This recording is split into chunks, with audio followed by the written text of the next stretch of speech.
There we go. We'll get there eventually. Every day. Powered by Riverside. And we're back after quite the week. It's the 4th&1 podcast live from Lidditz, Lancaster, and Timbuktu.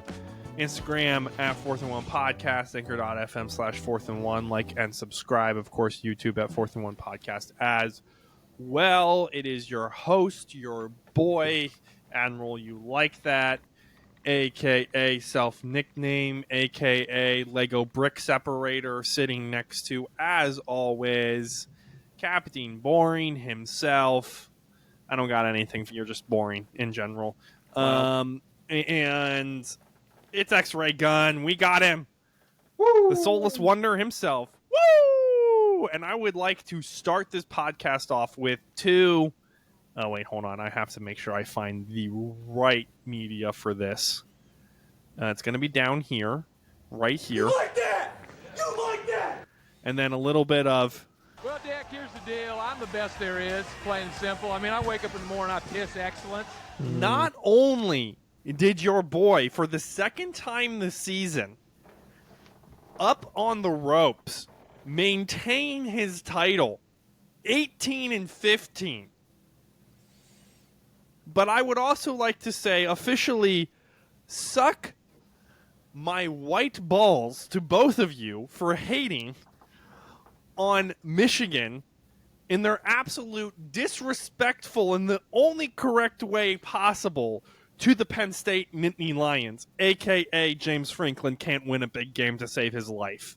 Yeah, but you guys are really sucking in the ESPN group that we're in. Oh, yeah. No. I have a horrible. commanding 6-game lead over Robert, and dude, you're well below 500. So it all evens out. I don't know who picked spread. I think that was accidentally me. But, yeah, of course. I don't think in terms of spread enough in my life. Well, except for when you're going to take Michigan minus 5.5 going into Happy Valley without a head coach. Yeah, how disrespectful you got to be to not throw a pass since 7:41 in the second quarter. I feel bad for Penn State because what you just saw, well, only this year, because what you saw in that game, that entire game, was every 104 players, however many Michigan has on their team this year, all of them absolutely railroad through the Nittany Lions because they were mad at two people, the NCAA and the Big Ten, specifically the Big Ten. So Tony Petitti. Yeah, Tony Petitti. More like Tony Petite Dick because of how dickless he is. Oh, nice. Robert, I posed this question. We chatted a little bit about it. Because they just didn't even try to throw a pass. Like, they literally attempted one pass. It was pass interference, so it doesn't actually count on the stat sheet as an attempted pass. Are you concerned with the play calling going into this week? Maryland, if Harbaugh's not there, Ohio State at home, whether Harbaugh is there or not. Barnhart, the right tackle, got worked over 2 straight drives, and that's why they went to the run game. Are you concerned with the play calling, or was this Michigan, we're just going to run it because we can, and we're going to beat you at your own game? I'm not really worried about the play calling at all, mainly because the reason we didn't pass is because we couldn't. We didn't have the time, or Michigan lives and dies by the play action pass. Like, that is what gets us our big plays, our touchdowns, and we didn't have the time for that. So even to say, it's disrespectful to run it as many times as we did, we had to. That was all we could do. They crashed the ends the entire game, and they were just beating the tackles. They weren't getting pressure up the middle, which is why we were able to run up the middle, but we couldn't do any play action because it just took so long. Now this coming week against Maryland, I would expect the play calling to be as normal as any other week, just because I don't think Maryland's defensive line is really anything to be necessarily worried about. Ohio State, that's a little different. Ohio State's defensive line is definitely a lot better. They're kind of like Penn State. Um, and if you're Ryan Day, you just watch that film. If you can legally or not, I don't know what the rule is anymore. Nice. But if you crash the ends, like Michigan has to run the ball up the middle because we don't have the time to throw the ball. Yeah, especially with the edge rushers that they have in Jack Sawyer, Ohio State that is, in Jack Sawyer and JT Tulimoloau. The other thing is Michigan's defensive line really did not touch Aller. How Michigan got pressure on Saturday was blitzing the three linebackers we have in Junior Colson and Houseman, the transfer from Nebraska, and then I'm forgetting the other one. We basically just blitzed them when we wanted to get pressure, and it was very effective, and we were very good at blitzing and getting home. Lots of things to clean up. I'm glad Harbaugh is allowed to coach during the week. For those of you that don't know, Simeon, when is this pod dropping? When is this episode dropping? Probably Friday morning. All right, so Harbaugh will have, if you are listening to this when it drops at 6 a.m., in about 3 hours, Harbaugh and the University of Michigan and the Big Ten are going head-to-head. Here's the thing. The university wants a temporary injunction. The Harbaugh is also suing the Big Ten. Him personally, he's also suing the Big Ten for a temporary restraining order. Either way, either if Michigan wins or Harbaugh wins, doesn't really matter. If they get the temporary injunction restraining order, he will be allowed to coach on Saturday. I felt like they still could have thrown short, quick passes because on their 2 touchdown drives first half, JJ was very efficient in that. 7 of 8, 60 yards. It was just quick passes. Shamaj Morgan picked up a big third down. It was just quick passes to Loveland and Barner. The wide receivers really weren't getting involved. You're right, that pass rush has got to do something. And Sharon Moore has to figure out, he's the offensive line coach as well as the offensive coordinator.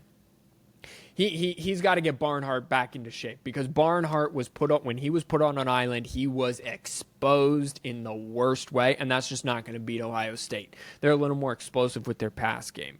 That's the only thing that bothered me. I felt like on some of the 2nd and 6s, 3rd and 8s, we could have at least tried maybe some swing routes, some screens, short passes to allow the pass rush to get upfield, but I guess we just had so much confidence in our offensive line, specifically Blake Corum, in that second half and we knew what our defense was doing, which was shutting down Drew Aller and that running game, that we kind of just decided to run with it. Play of the game though, Kenneth Grant chasing down Katron Allen, right? End of the Big 5 man. minutes left. Yeah, That was Big Ten football. That's a big man moving. That's what that was. That is Dude. SEC football. Having a guy that big, that's SEC football. That And dude they just said shot that, up too. on Like, draft that was boards. That was very SEC, like Georgia-like. Yeah, that was very Jalen Carter, Jordan Davis, nose tackle running down one of the better backs in the Big Ten. Hey, you were talking about. I don't know if we want to move on from this. I know Penn State looked extremely one-dimensional. Their offense looked extremely one-dimensional, and that dimension just was non-existent. It was a white wall. So I guess zero-dimensional. They didn't throw the ball. They couldn't run the ball. Their offensive line looked minuscule. Their run game was non-existent, even though it had been there all year. Drew Aller, his first drive looked like he was a high school quarterback and placed in Happy Valley for the first time that day. So, yeah, ever since the first drive, I knew Michigan was going to be okay. Their defensive line was great, as we were expecting it to be. So, yeah, I don't know. It was the only football I watched all day, unfortunately. But, yeah. I don't know if I think you guys have already said your piece. James Franklin, he got angry at the reporter. I just want to switch over to Jamie Frank. He got angry. James Franklin butchered this game in more ways than one. So they fired Mike Yurchitz on Sunday morning. Yurchitz is a fine coordinator, but Franklin can't be fired, so he's got to fire someone else. Penn State's offense isn't that bad. Aller's just a young quarterback. They basically are the 2021 version of Michigan. They just have to expand their passing game, and I guess it wasn't working out. But they get a score to go from 9 to... First of all, they went for... It was 14-3. Penn State gets a touchdown at the end of the half. They go for 2. It's first half still. You kick the extra point, and you're down 4. Okay, so Michigan scores another 10 in the second half, right? Yes, they score another 10. It is 9-24. Game's basically over. Penn State gets a garbage time touchdown with 2 minutes left. You are now sitting at, instead of 17 points to be within a score, if you would have kicked the extra point at the end of the first half, you're now at 15. If you kick the extra point, you're still only down 1 score because you're down 8. Instead, you go for 2 because that makes sense. You don't get it, so now you're down 9. So even if you get the onside, score a touchdown, you still have to kick another onside and get a field goal. Like, what kind of decision-making do these boosters need to see Franklin just botch in the worst of ways? It's not the boosters. To fire him, to put enough pressure on the AD, the president, everyone, not the Board of Regents? The boosters aren't the ones making this call because he would have been out last year if the boosters Well, then the were the ones boosters making this need to call. be the one making this call because that was just terrible decision-making. My understanding of the boosters in Penn State is more of them are concerned about the wrestling team than they actually are about the football team. Well, good, because the wrestling team's fantastic. Robert, what are you going to say? I could kind of see why he went for 2 in the first touchdown, just because I think he knew they're going to be scrapping for points. And they scored late enough that they're like, okay, if we can get this, we're only down 3, we're getting the ball right back at half. So I mean, if he tries to do it like looking at it that way, whatever. I will give him the first half pass. I agree with you. The second half one, I mean, that's just Michigan just had the right sign, but I mean, he made a lot of decent calls, especially on 4th down. Like, they did go 2 for 2, and then Drew Aller just threw it to the referee in the middle on the very last one. Well, His play calling wasn't awful. I just think that Penn State... No, it was his game management. They don't have a dominant wide receiver, or like the guy that they wanted to be dominant just wasn't. They had absolutely no run game because we were getting so much penetration that literally they had to hand the ball off and we were there. And it's just like their defense, you can only hang in there so much when Michigan is literally running the ball like 10, 12 plays and taking up an entire third quarter. Like, yeah, that's the other thing. Michigan's at 17. You're at 9. Okay, we're still good. 1-score game. 4.5 minutes to go. Michigan gets a 3 and out. Right. You would have gotten good field position because you punted it at the 1, and then Michigan only brought it out to like the 15, but then you got a holding call, so instead of the 50, you get it like at the 25. You don't go anywhere. You get 5 yards, you don't go anywhere. Instead of punting the football one more time before going for it, they go for it, threw it to the referee, as you were saying, and then it was one play blank Corum touchdown, and now the game's over with 4.5 left. It's like he always puts all of his chips into the... He's like a poker player that walks up with $1,000 and goes, I'm all in on the first hand. Instead of playing a few hands to get the feel for the game, he goes all in way too early. I just think he knew that if they punted the ball back to Michigan, the game was going to be over. Regardless, it ended up being over because Corum ran it for a touchdown on one play.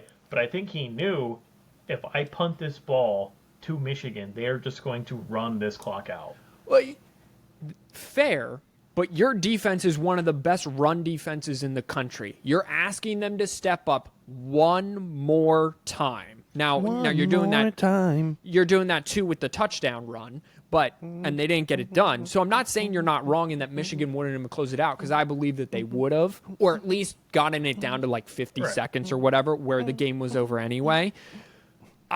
I just think when Franklin plays like he's favored when he's not. And I just it must be so frustrating to be a Penn State fan. That's pretty much. And I just think James Franklin is just terrible at his job, but that's just We're going to leave it at that. Robert, scoot to your right a little bit. Yeah, you're a little. I mean, it's going to show up fine in the video. Yeah, I know. Don't huff at me like my dog. We huff and we puff and we blow our house down. Let's play a game. The game, we played a little bit for a hot second, and it was such a fun game that we decided to do it. It's the game that's on everyone's mind at this time, the third week of the college football rankings. For those of you not keeping track, they were released yesterday. Top 5, only 1 and 2 switch places. Finally, Georgia's up at number 1, and Ohio State is roughly where they should be at number 2. And then the rest of the 8 remain the same, except for somehow Missouri with 2 losses is ranked 9th now, jumping 5 spots. And Louisville rounds out at top 10. Don't really love that Louisville. Robert, do you have a big problem with the top 10? Take that out. I feel like them keeping Tennessee after they just got throttled. Every big game they play, they just get throttled. They're keeping them in there to justify the Alabamas and the Georgia this week when Georgia wins big. Oh, they beat her number 17. And the Missouris and whoever else Tennessee played that's in the top 10. Tennessee should not be ranked. Much like Notre Dame. Notre Dame should not be ranked. Tennessee and Notre Dame are the same. It's the same scenarios because, what are you going to, Oklahoma State shouldn't be ranked either. Correct. You can't get smashed by 42. You're going to keep Oklahoma State in there because you need Texas to kind of stay up there. You need Tennessee to stay up there because you need Georgia and Alabama to be up there. You need to keep Notre Dame up there because that's Ohio State's bigger win, even though it's one of the first 3 weeks of the season where you don't know who is who. But yeah, especially when there's 10 men on the field. Yeah, so I don't know. And that also goes for North Carolina. North Carolina should not be ranked either. North Carolina, great first 6, 7 games. What was that? They've had a terrible last 4 games. They have been... Duke on a third-string quarterback pushes you to second overtime and scores 40-something points on you. Get out of here.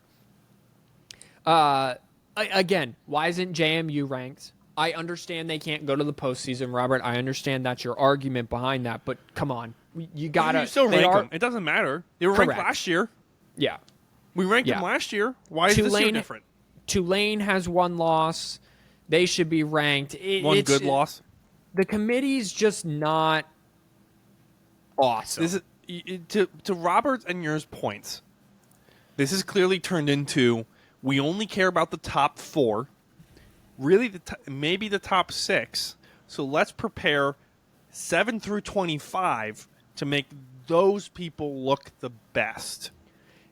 LSU also all the way back up to number 15 after drubbing a terrible Florida team.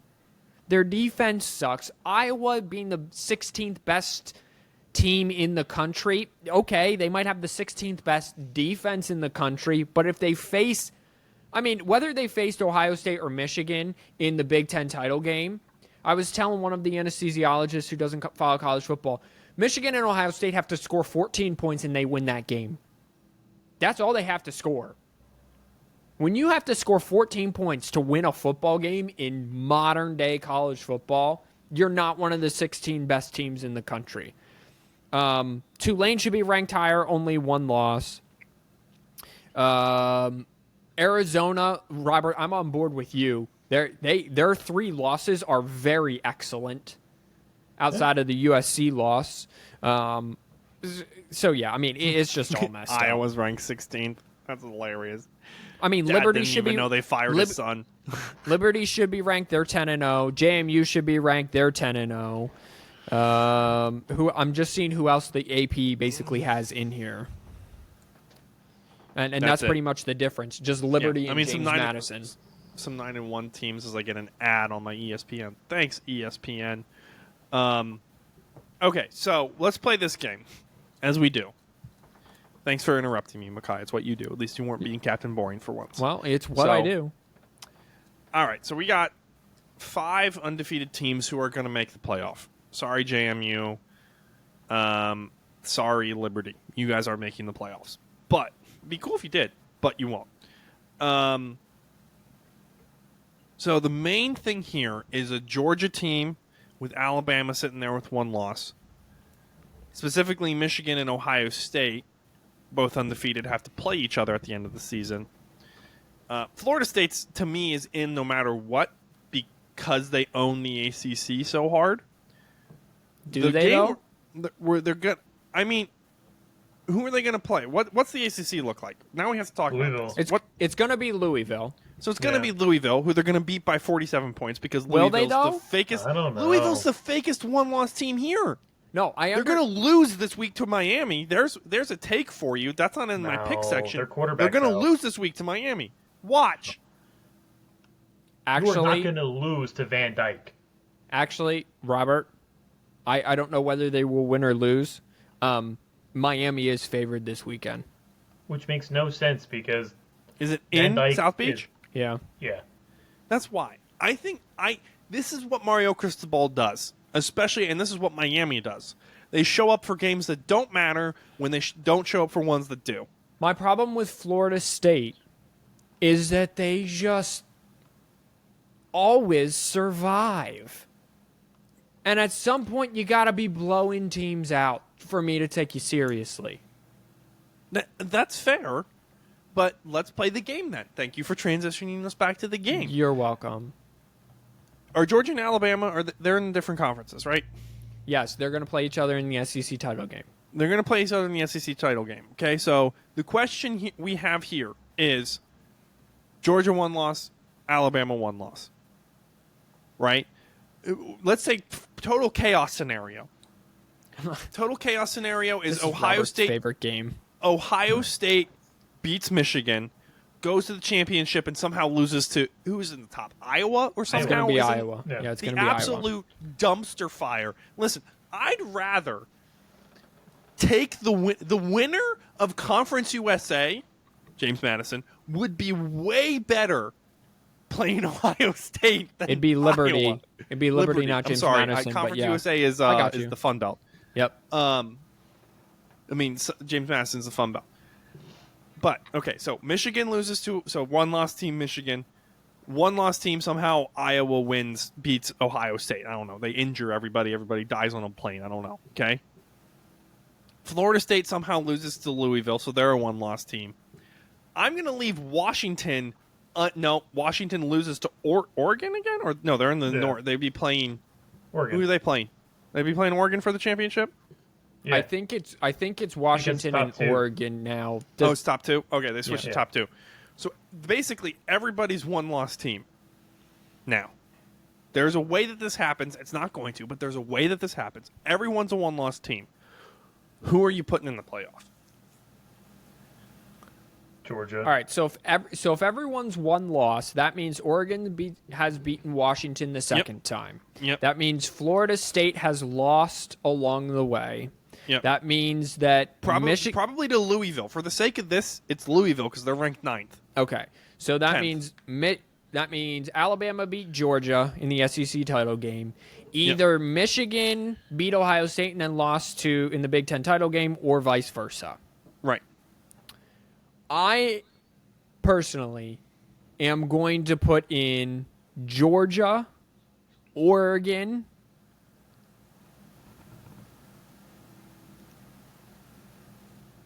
Texas, Oh, yeah, And we're the- assuming Texas wins out. and then whoever won the Michigan-Ohio State game but lost in the title game.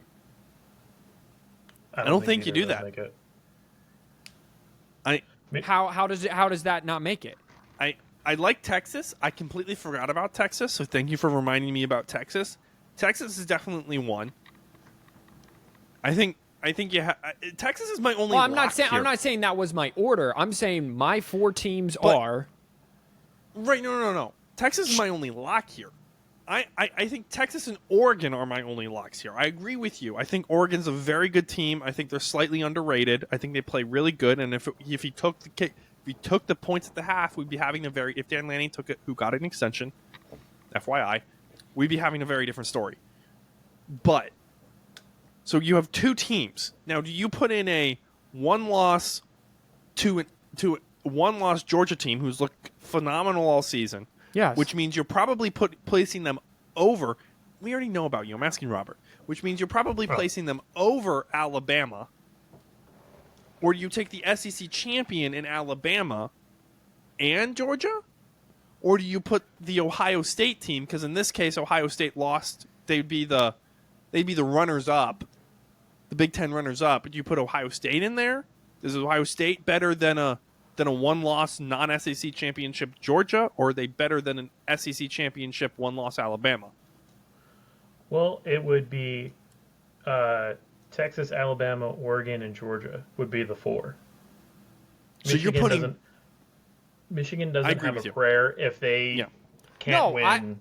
I was saying the winner of that game. None of us disagreed with you. Oh, it just wasn't hot enough for us to care about. Oh if my Michigan gosh. doesn't, if they don't beat Ohio State and or don't win the Big Ten title, then they have absolutely no shot at going to the playoffs. I don't agree. I think they can beat Ohio State and lose the Big Ten title and still make it in. I don't If Alabama over a beats Georgia, one-loss Georgia team No. or an SEC championship Alabama team. if Alabama beats Georgia, Alabama's going to the playoff. That's not true. That's not true. Their only loss is to Texas. That's not true. I agree with Robert here. So Georgia's in. Georgia is the only lock here. Unless if they stumble at Tennessee and then lose. Okay. So Georgia's the lock. Hold on. Why do you think they're a lock here? Let's assume they somehow lose. Why do you think even with one loss they're a lock?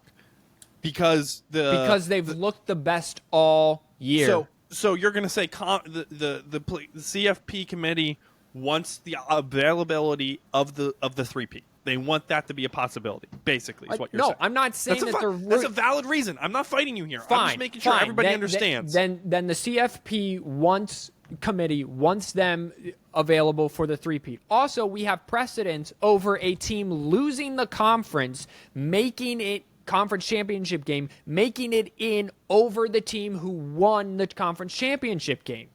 Ohio State made it in not as Big Ten conference champions when they lost to Iowa. And Alabama were SEC champions, and they didn't make it in. So there's already precedence for this. So I think last year was the 2-loss Alabama team?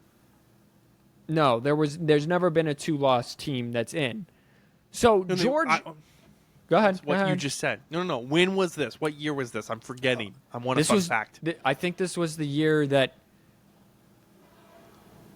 It was like 2018. Yeah. This maybe. was an Urban Meyer year, right? Yes. Okay. Yeah, continue. Sorry. This was an Urban Meyer year. So the fact that Georgia loses but gets in over Alabama should not shock anyone. I think the committee is going to stand pat with the head-to-head over Texas and Alabama, and they're not going to jump Alabama over Texas no matter what, unless if Texas loses again. The winner of Ohio State, Michigan, whether or not they win the Big Ten title the week after, is in. Lock that. And then the winner of the rematch of Oregon and Washington are in. I just have such a hard time looking at it. So if Ohio State beats Michigan, loses the Big Ten title, so they're two wins. They're two big wins because you can't even count Notre Dame because of how bad they are. Because of the committee will. The committee will. Yeah. But that's a valid you're telling point. me Alabama, if they beat Georgia, Georgia's in. Yeah. Like that's we all know this. But if Alabama beats Georgia, Alabama's wins and losses are way better than Ohio State's by a country mile. Texas goes undefeated, wins the Big 12 championship. Their only loss is to Oklahoma. So 100% they're in. If Oregon beats Washington for the Pac-12, they're in. Yeah. Yeah. So there's my 4. No, because Ohio State, I still think Ohio State is a better football team than Alabama. Absolutely not. Absolutely, they are. Kyle McCord, the kid who's like, coming down the field. Ohio, Alabama looks like they're world beaters. I told you last week that I think Alabama's going to beat Georgia in the SEC championship because Alabama doesn't even look like the team that lost to Texas. Who's better right now? Okay, I'm going to switch the question up. Who's better right now, Michigan or Alabama? Alabama. I think you're wrong there, too. We're not going to run the ball 50 times against Alabama. No, you're not. But Alabama's also, they're gonna going to utilize J.J. McCarthy. J.J. McCarthy is a better quarterback than Milroe. He's a better quarterback than Carson Bent. He's a better quarterback than Kyle McCord. I know I'm going to regret that in 2 weeks. He's a better quarterback than Jordan Travis. Not a better quarterback than Michael Penix. And I think he's better than Bo Nix and Quinn Ewers. I mean, that's bold, and I respect your opinion, but I like JJ. I just don't see how a team JJ, it's just so hard because he misses throws he should always make. He makes decisions. So does Jalen Milroe. Yeah, McCarthy. So does Milroe. So do all of these guys. Milroe is the prototypical run and gun quarterback. He's Jalen Hurts. He's Jalen. He literally has if you watch this entire year from where he was when they almost lost to South Florida to just this weekend, he's falling out. He has progressed nicely, but you can't. I have a hard time believing that a team that sits 2 right now, that barring anything happening this Saturday, a team that will be 2 going into the Michigan game will not make it in over a team that is currently 8 and that probably isn't going to move from 8 until after championship weekend.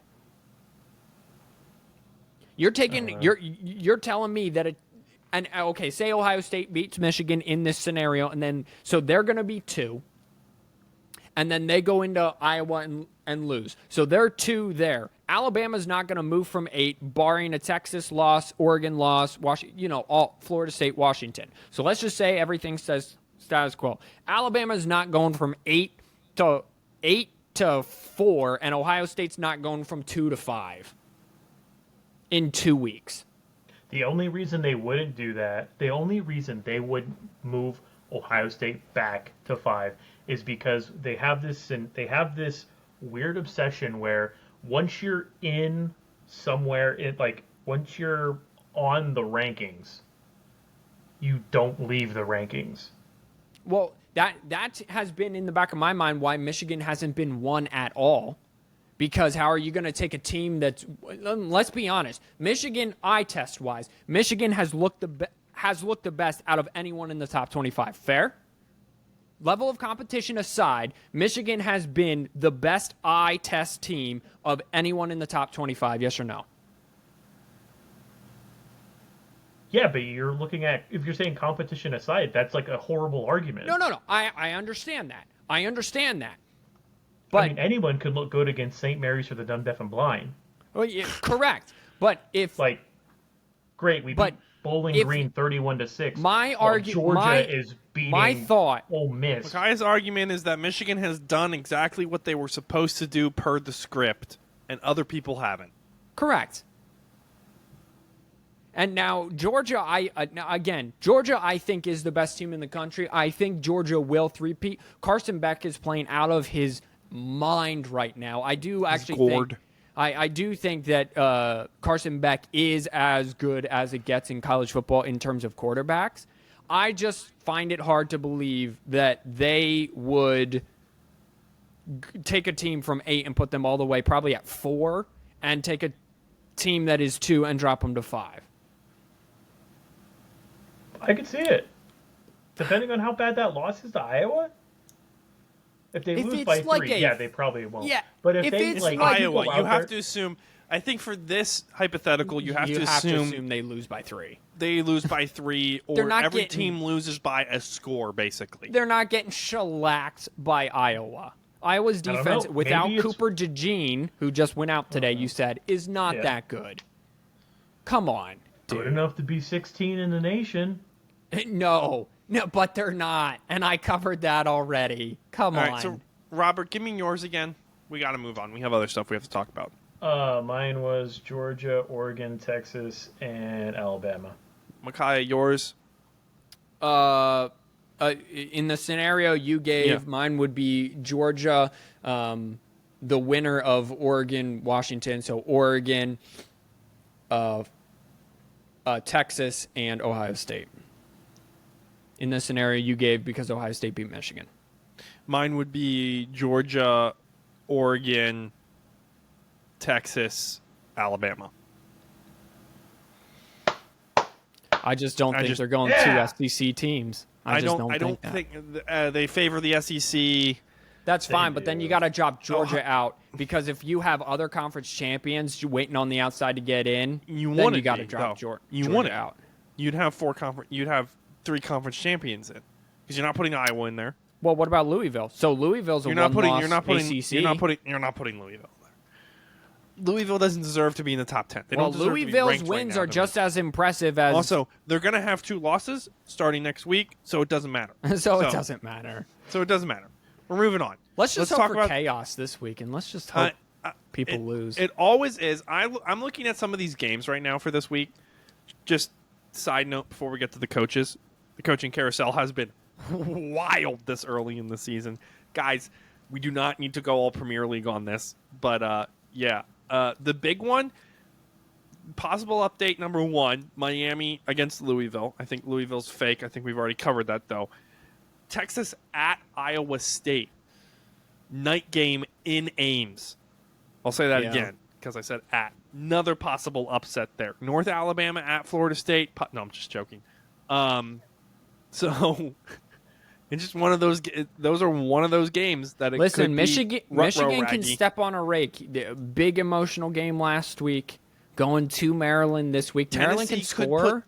Could put all together. They won't, and I'll cover that later. But it is what it is. Washington going to Oregon State.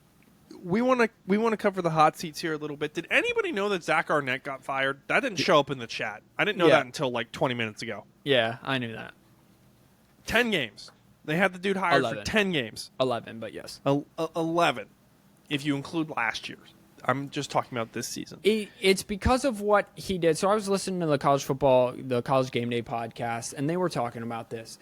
Here's what he tried to do. So what Mike Leach was doing was working, and then Zach Arnett came in and kind of took over this year or whatever. It was going to be a trial year anyway.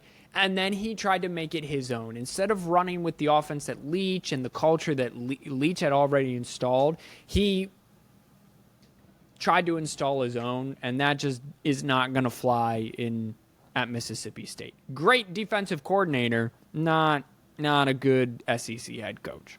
He'll be hired somewhere else, I'm sure. As a defensive coordinator. Defensive coordinator, yeah. David Braun. Surprisingly, we had them winning 1 game, Northwestern. Yeah. He is in officially as a head coach, taking them 5-5. They're guys. I don't know who they're playing this week, but they're possibly bowl eligible this week. He should be coach of the year. Yeah. I think so. I would vote for him coach of the year for where they start, where they were. Yeah, to where they are. I think given everything that they've been through, I don't think it's a big deal. For those of you not keeping track, I'm also going to go over a few coordinators here. Obviously, Micah already said Mike Yurcich.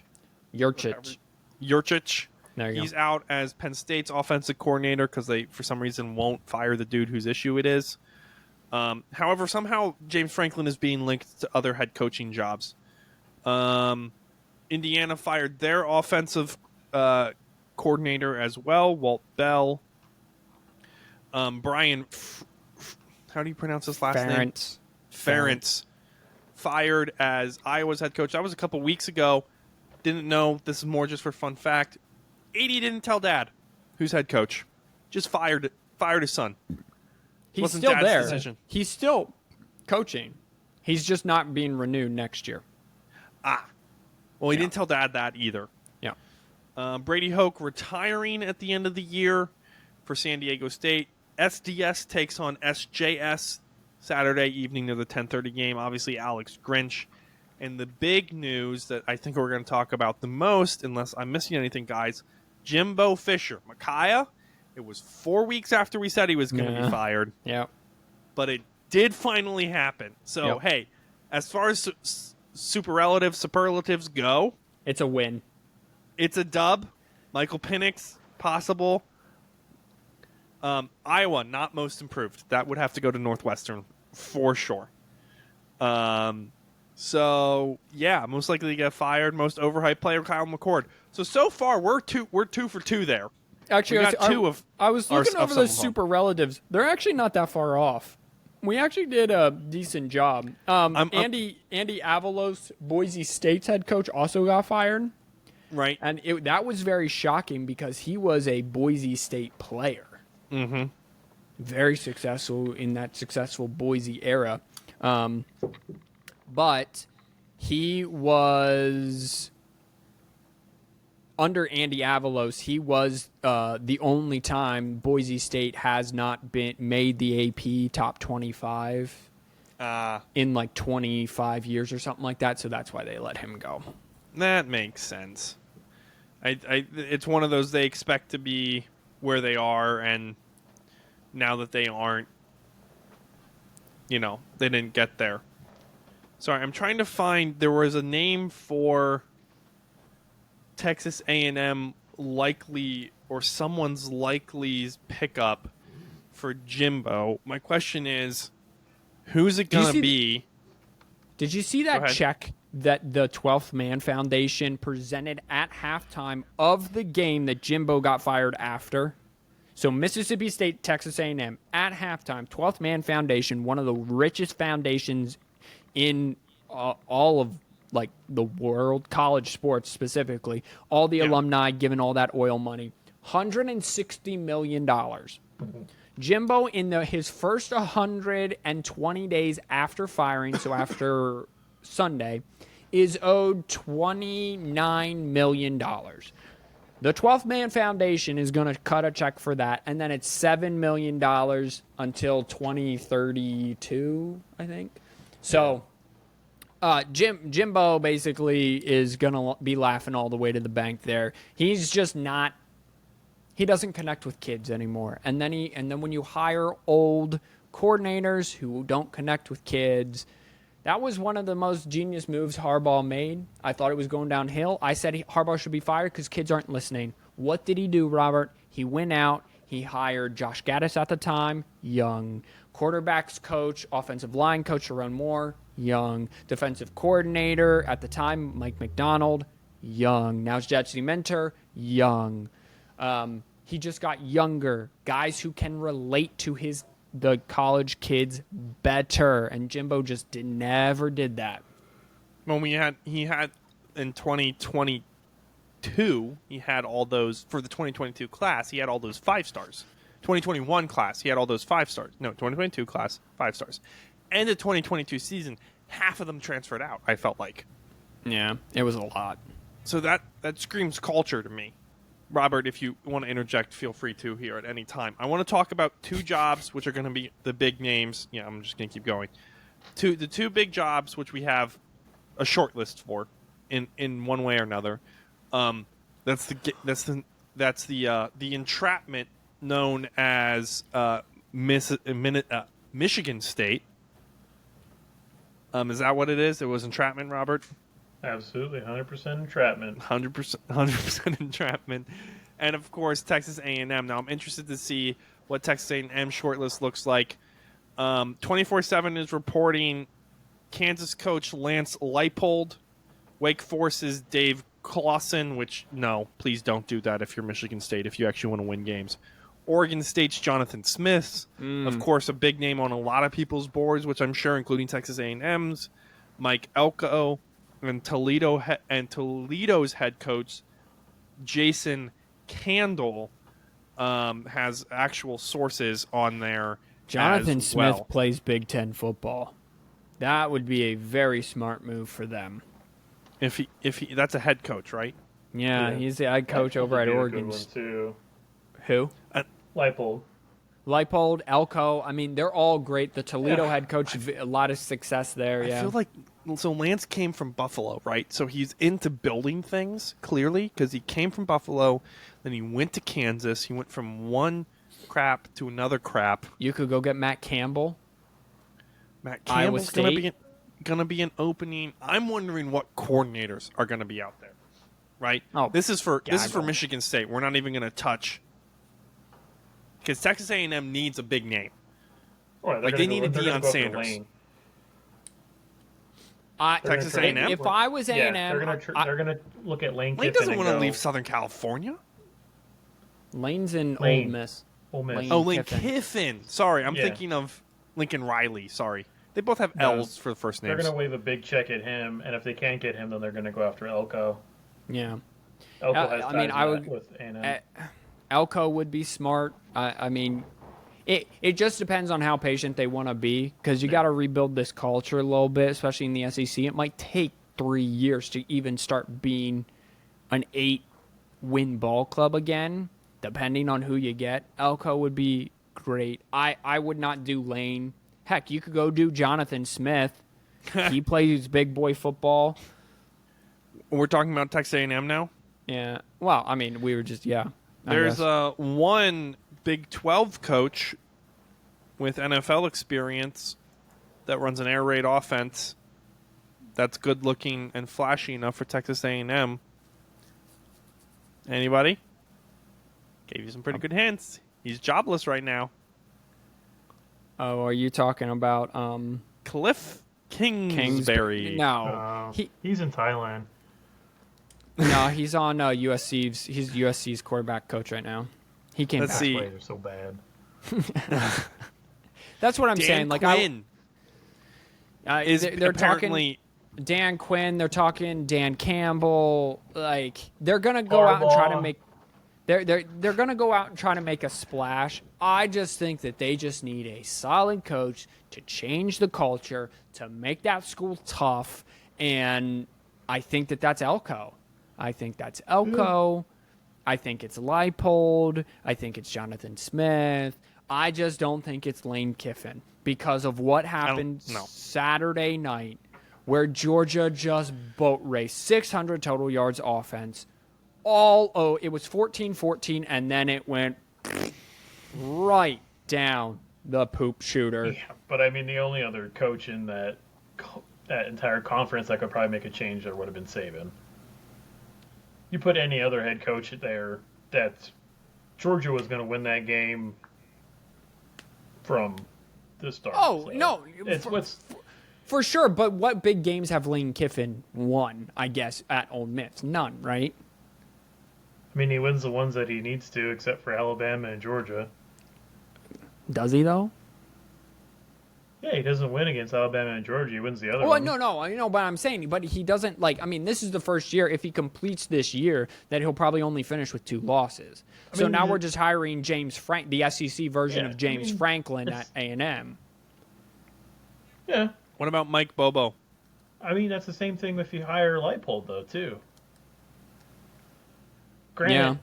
Kansas was a lot worse. Yeah, oh, for sure. before, Yeah. But it's it's kind of like any of the coaches. Oregon State, you can kind of make the same. Yeah, Oregon you State- could. They win The hard games, thing with but the hard thing with A&M is you have to do Texas culture and you have to go out. I guess again, college game day podcast, and Pete Thamel was saying why these Texas jobs are so hard are because if you don't go out and hire current high school coaches to be on your staff, they rebel and they tell your kids to go out elsewhere. But now with NIL, that doesn't matter because the boosters at the 12th man. And will wave that check in front of the kids, and they're going to come anyway. The popular name right now that I am hearing, though, is Jeff Traylor at UTSA. Texas, knows Texas. UTSA. And can stay in Texas, knows how to recruit Texas. He just signed a large contract, but that would be flashy. I mean, he's losing a lot of his key pieces this His year. buyout's like $9 million, so 12th man's going to be like, yeah, okay, we're paying 77. Might as well Yeah. another 9 on top of that. yeah, why not? I could see that. To me, that's kind of like the top of my list. I'm not sure if A&M. That's about the only small school that I think A&M would go at. Maybe James Madison's head coach.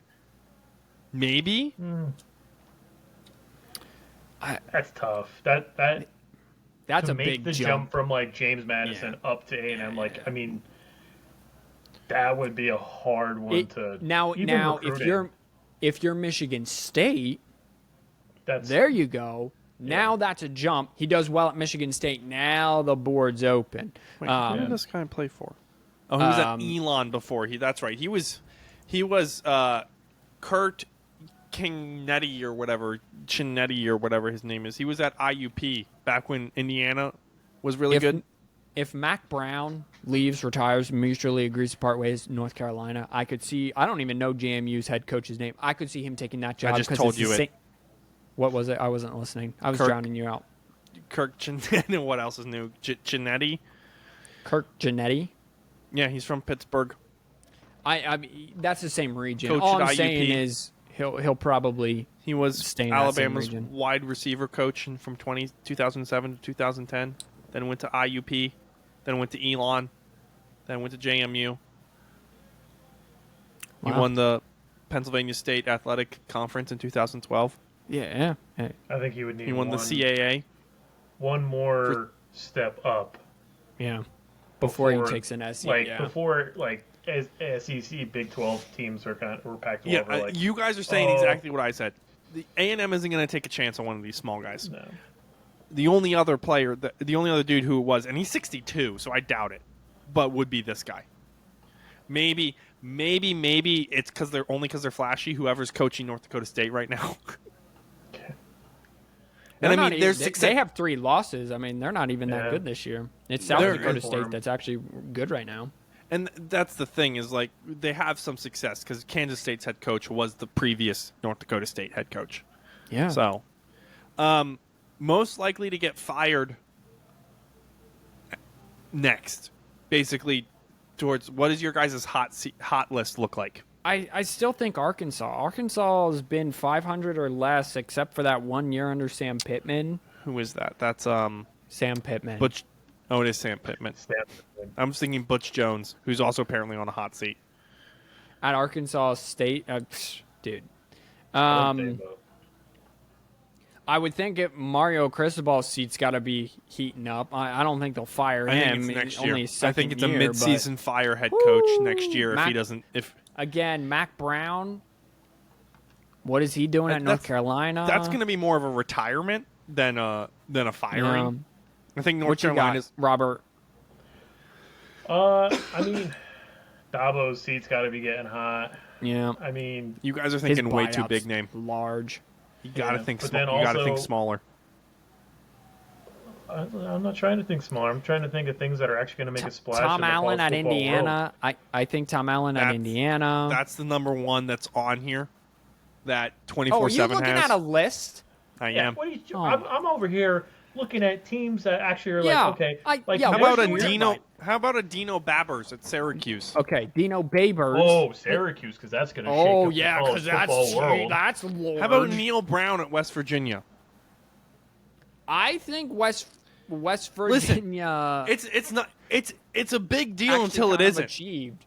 Hey, Mr. I predicted Michigan West over Virginia here. was- I think West We Virginia were was going nothing. 6-6. Under Brady Hoke, and now we're something. So Yeah, all of but- a sudden, That's not the same thing at all. No. only because of the prestige.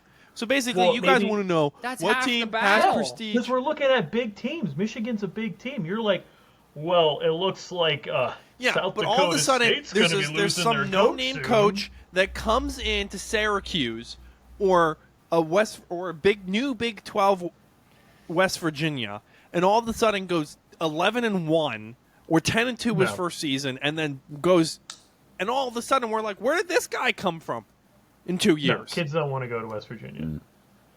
Sure they do, because they party No. there. Pat That's McAfee about went to it. West Virginia. He could have gone anywhere, and he went to West Virginia. We know No, why that's Pat not true. McAfee went to West Virginia. He only had one offer to West Virginia. Yeah. Okay. Well, you know what, Depending on McCartney? how bad Penn State season is next year, I could see Franklin kind of getting the.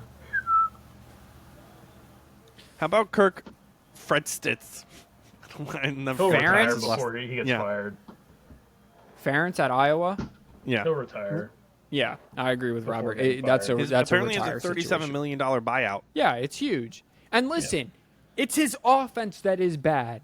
What he specializes in is defense and special teams, and that is A+. Week in, week out, Iowa is awesome. Now, we'll have to see when the Big Ten aligns and we actually get some offense that he has to play on a consistent basis, and he can't just play 6 games against teams that are trash at offense.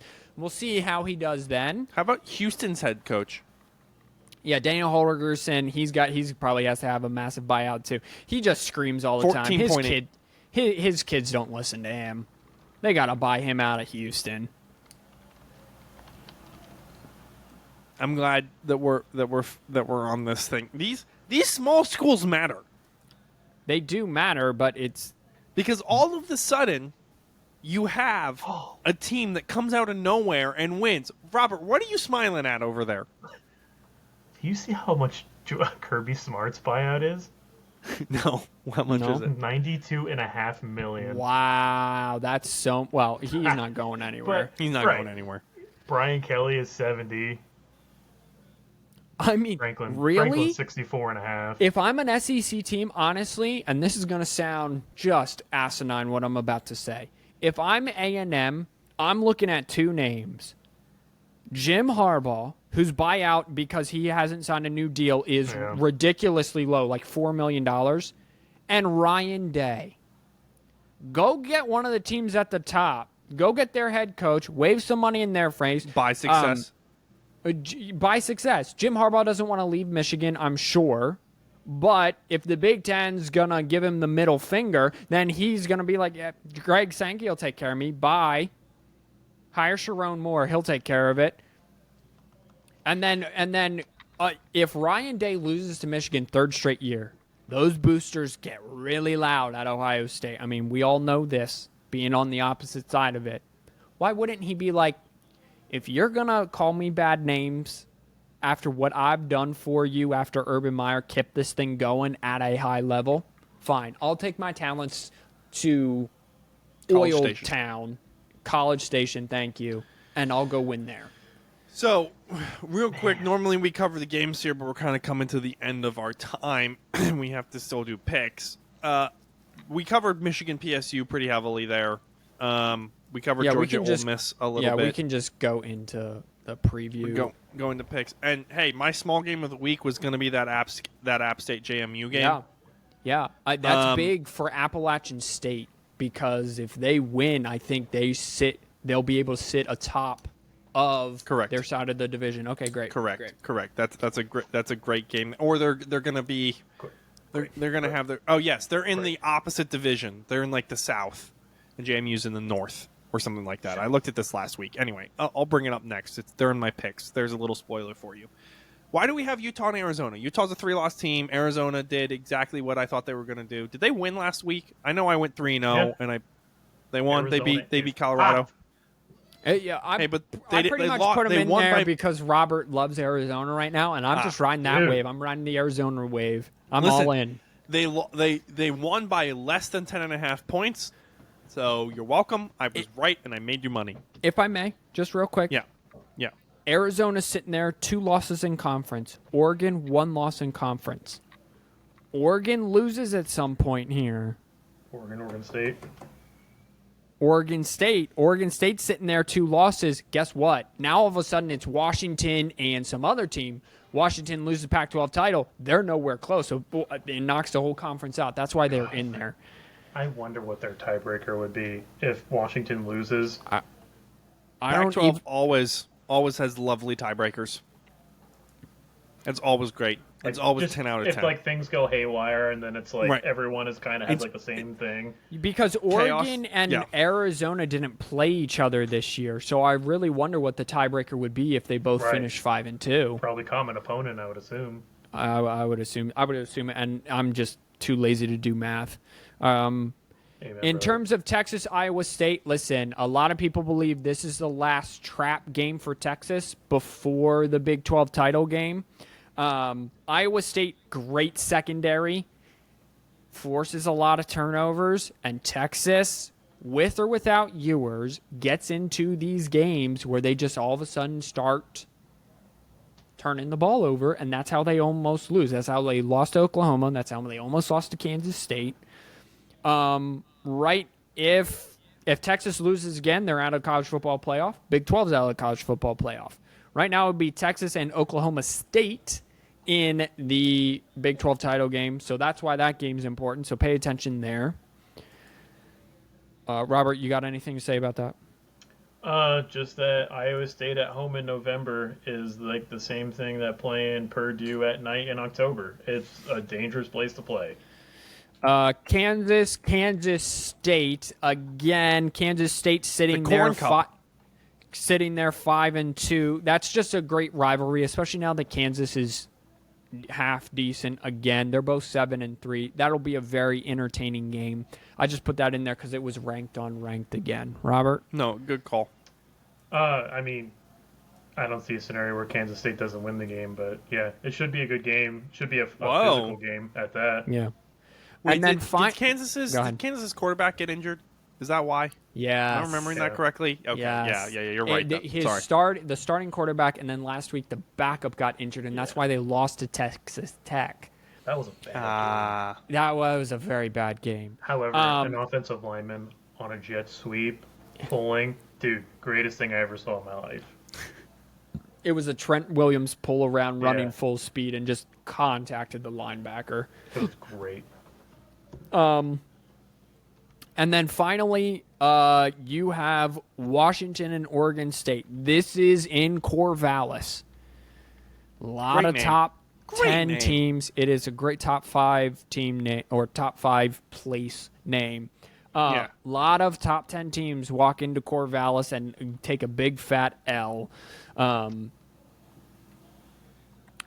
I believe that if the Pac-12 champ has 2 losses, or if everyone has lost in season, like if Oregon State beat Washington, Pac-12 is not as strong anymore. That's what I'll say. And Oregon's really the last hope there. So that's a big game. And Oregon State, they're 8-2. They're very good. They've only allowed 205 total points the entire season. They are 5-0 at home this year.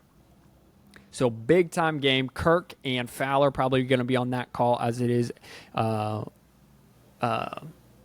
ABC at 7:30. Robert, you got anything for that one?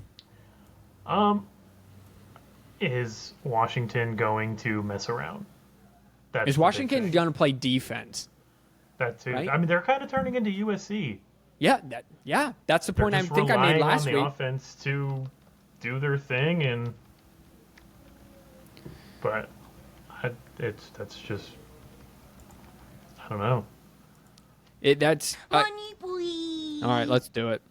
Yeah, well, I'll save you guys from the embarrassment there. Guys, it's time again. Just to remind everybody, I am the best.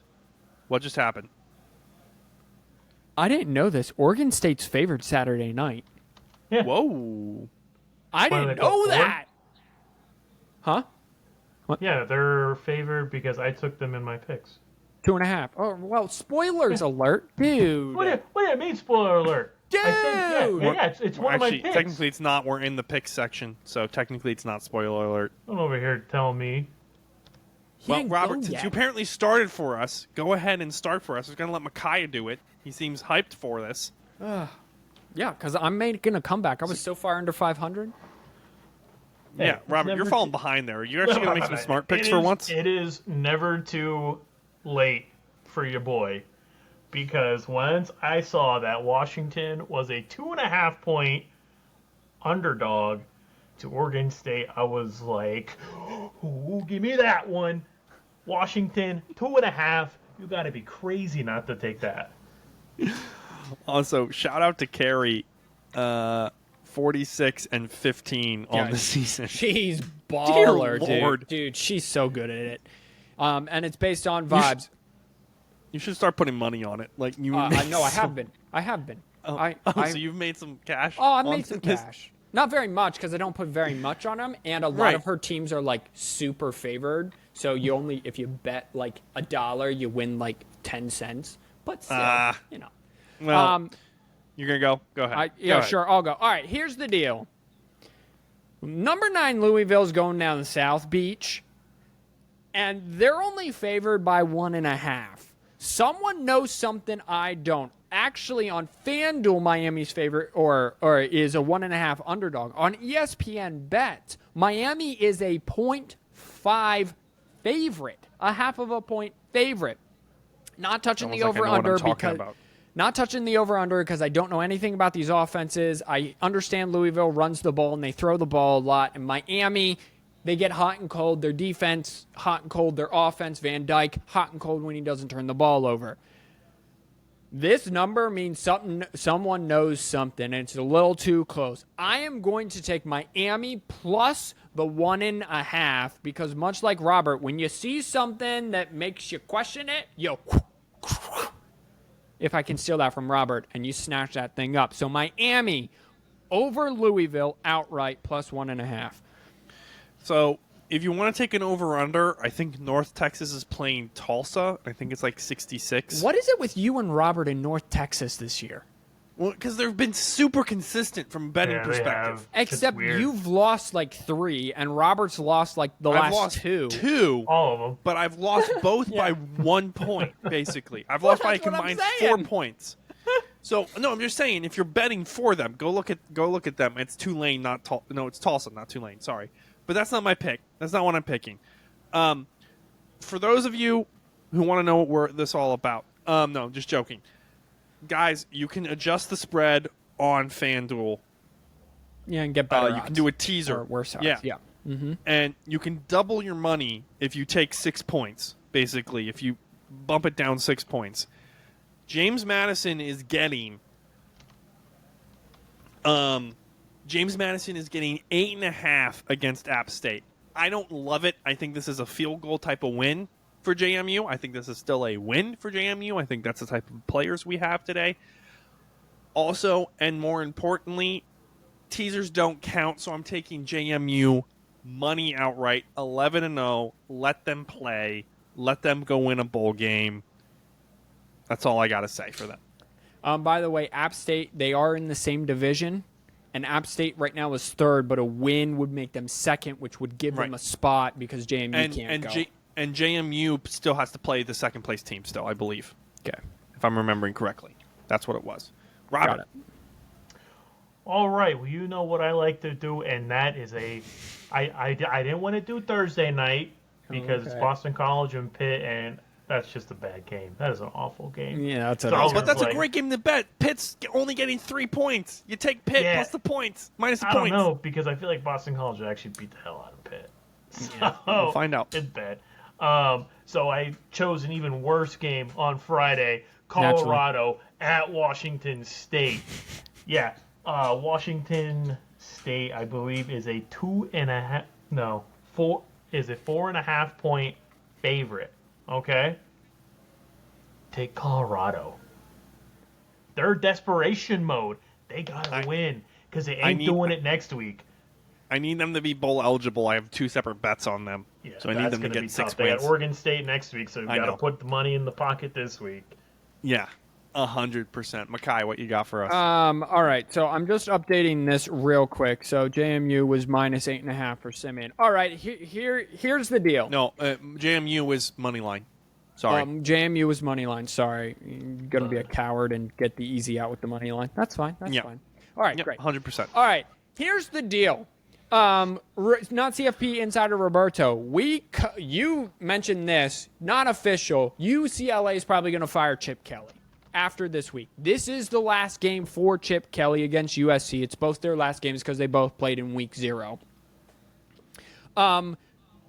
UCLA plays more defense than USC does. The only thing stopping UCLA this year is turnovers.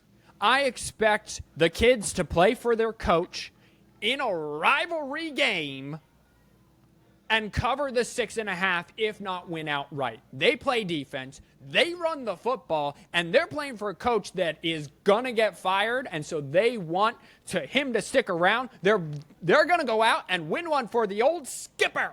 Give me UCLA plus the 6.5 in the Battle of LA. Thanks. I don't hate that. I thought about, except I do hate that. I just realized why I hate that. Yeah, because, all right, go ahead. Why do you hate that?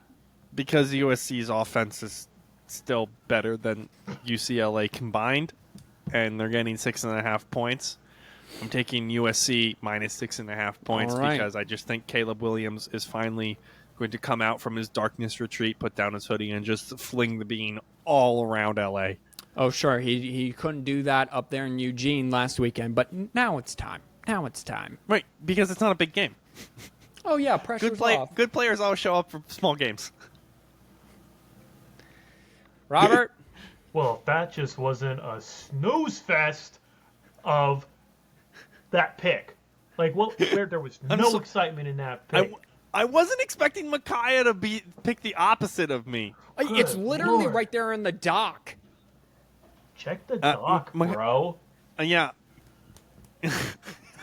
What was that? It's my finger thing that I can... We don't know, Robert. Micaiah is weird. We just gonna let him. Whoa. You can't do that? The fuck you are. It's also what I like to do. Over, under time, baby. I gotta pick them. You like that? Michigan, Maryland. There we Over, go. under What? 50.5. Stop Simeon, taking my picks, You can people. sit there. You guys are going to this game, aren't you? Yeah, we are. Yeah. We Yeah. should have invited you. Yeah. What's great about this is you're going to sit there and you're going to go, they just scored like 65 points because Bob's going over 50.5. Oh, that's a great pick, Robert. That was Great also, pick. I changed my last pick that is also an over-under from the Michigan-Maryland over-under because I was also going to take 50.5, so I'm glad I didn't. So we get some variety around here. And my variety goes out west to Corvallis. Listen, Roberto said it.